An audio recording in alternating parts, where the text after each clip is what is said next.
This video is about using complex numbers to prove trig identities.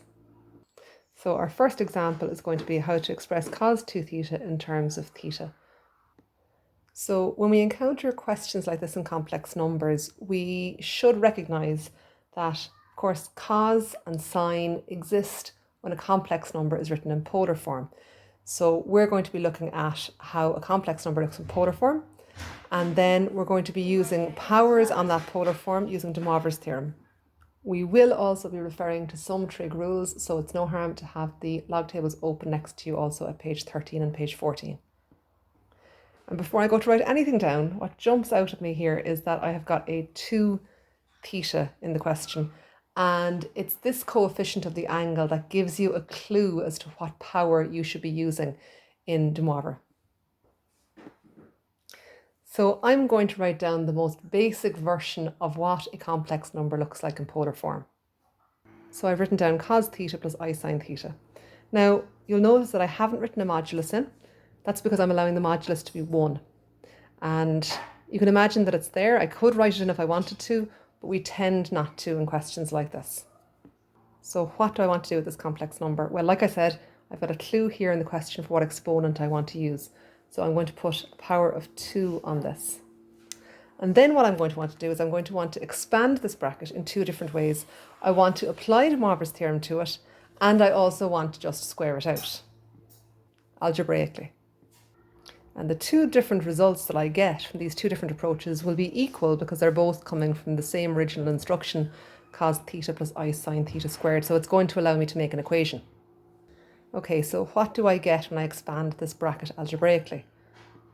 Well, we know our quick trick for squaring is square the first by second by 2, square the last. So when I square it out algebraically, I get cos squared theta plus 2i cos theta sine theta plus I squared sine squared theta. Right, okay, is there anything I can do with this to tidy it up a little bit? Well, I spot this I squared straight away. So I know that in a minute I can substitute in -1. I'm going to put that on hold for a moment while I just apply de Moivre first of all. And when I apply de Moivre, don't forget, my rule is that I multiply the angle by the power. So I get cos 2 theta plus I sine 2 theta. So this looks quite promising because if I look back to my original question, I was asked to express cos 2 theta in terms of theta. So here I have my cos 2 theta term popping up because of de Moivre. Okay, so back to the algebraic side again. So I'm going to replace that I squared with a -1. And now what I'm going to do on both sides of my equation is I'm going to just make sure that I've grouped my real terms and my imaginary terms together. So I'm particularly here thinking about the left-hand side of my equation. Okay, so I am nearly there now at this stage. So you'll see on the left-hand side, I have my real terms grouped together, and then I have my imaginary term. And on the right-hand side, I also have a real term and an imaginary term.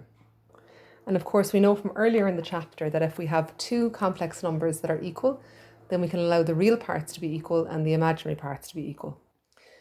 But just on closer inspection, note that I'm only really interested in what involves cos 2 theta. So actually, this bit here isn't really very interesting to me at the moment, I sine 2 theta. The cos 2 theta is really what I want to focus on. So that means actually in this question that all I really want to focus on is the real element of the equation. So a focus on that allows me to make a new equation, cos squared theta minus sine squared theta equals to cos 2 theta. Now this has answered my original question to express cos 2 theta in terms of theta. Let's put an extra little add-on now onto the question. So let's extend the question now to be not just express cos 2 theta in terms of theta, but express cos 2 theta in terms of cos theta. Okay, so I can see currently that I've got cos 2 theta, and over on the other side I've got cos theta, but I've also got this sine squared theta. Now what I really want to end up with is cos 2 theta equal to some expression that just uses cos theta. So it's this sine squared theta is causing the issue. If we look back to page 13 in our log tables, we can see there's a possible substitution here, which is that cos squared theta plus sine squared theta equals to 1. So I can isolate the sine squared theta here. And then I'll simply replace the sine squared theta earlier in my question. And then with just a little bit of tidying up, I'll get to my final answer. So I've got cos squared theta minus 1 plus cos squared theta equals to cos 2 theta. And I'll simply add these two terms here to get 2 cos squared theta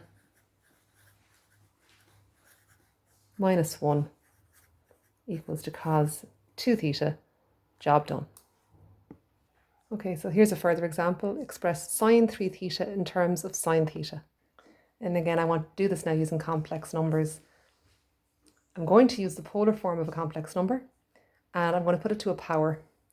And the clue in my question as to what the power should be is in the coefficient of the angle.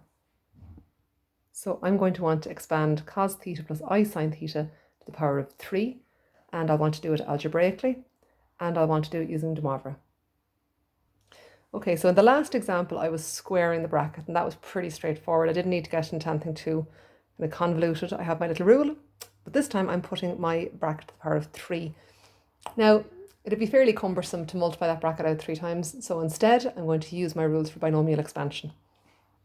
The only thing to watch out for here is to give yourself enough space to write it down. So I start off 3 choose 0, cos cubed theta plus I sine theta to the power of 0. If you like, you can put the cos theta in a bracket and put a cube outside it first. The reason I'm doing this here, putting the cube straight in, is because it's pretty straightforward here. The reason I'm putting the power on the outside here is because there's actually 2 bits to this term. There's an I and there's a sine theta, and the power will have to get applied to both. So you can see now what I mean by leave yourself some space. It's a little bit extensive, if you like, this line of algebra expansion. Okay, so I'm going to tidy that up and then I'll worry about de Moivre in a second. So I've simplified each individual component, and now to give it my final tidy up, and just bear in mind here that I have an I squared in this term, and I have an I cubed in this term. Of course, you know that I squared is minus 1, and I cubed is minus 1i. So I end up with cos cubed theta plus 3i cos squared theta sine theta minus 3 cos theta sine squared theta minus 1i sine cubed theta. Phew.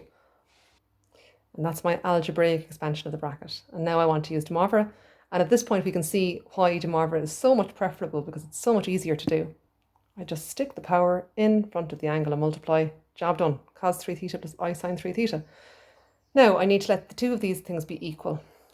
I'm being a bit, well, lazy is the wrong word, but I'm certainly not going to be able to fit both these guys onto the one line, so I'm going to just state at the stage this is equal to this. On the next line, then I'll actually write an equation down. So I'm going to go through my algebraic expression, and I'm going to identify the real bits and the imaginary bits. So this is definitely real, and this is imaginary, and this is real, and this is imaginary. And here I've got my real term and my imaginary term. Now at this stage, I go back to my question to figure out what was it they wanted me to focus on. Right, they wanted me to focus on sine 3 theta. So I'll do a quick glance through my statements and I'll find the one that's relevant. Okay, it's this guy here, sine 3 theta. So this is an imaginary term, so it's the imaginary terms so that I want to focus on.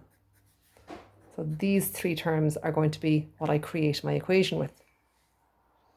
Okay, so I'm going to say that 3i cos squared theta sine theta minus 1i sine cubed theta equals to I sine 3 theta. Now, in all honesty, I don't really even need to write the i's down. You can see there's an I common to every term. So I can divide the whole equation across by I, leave me then with just terms including cos and sine. And going back again to my original question, what do they want me to do? They wanted me to write sine 3 theta in terms of sine theta. So I only want to have sine thetas over here on the side of my equation. So I've got the sine 3 theta that I want over here, but I've got a cos over here that I'm not liking the look of. So again, I need to think, can I replace that with something else? And again, that's just a reference back to page 13 of the log tables, where I note that cos squared theta plus sine squared theta equals to 1. So with a little bit of manipulation, I'll be able to use that to replace the cos squared theta. So cos squared theta equals to 1 minus sine squared theta. So I'm going to take that then, and I'm going to replace the cos squared theta in the equation here. So I'm getting there now. All I have to do to get my final answer is just do a little bit of tidying up. So just multiply the 3 in first of all, and now I'll finally multiply the sine theta into that bracket. And then finally, I can just put these two like terms together. And now I have sine 3 theta in terms of sine theta. Sometimes you'll see in questions of this type that they'll actually just say to you, prove sine 3 theta equals to 3 sine theta minus 4 sine cubed theta. So that would just be a different way of phrasing the question. And again, with a question like that, the way that you identify what power you should be applying to your polar form is just look through it and see, are there any coefficients on any of the angles? And that's going to be your clue as to what value to use as your power on cos theta plus I sine theta.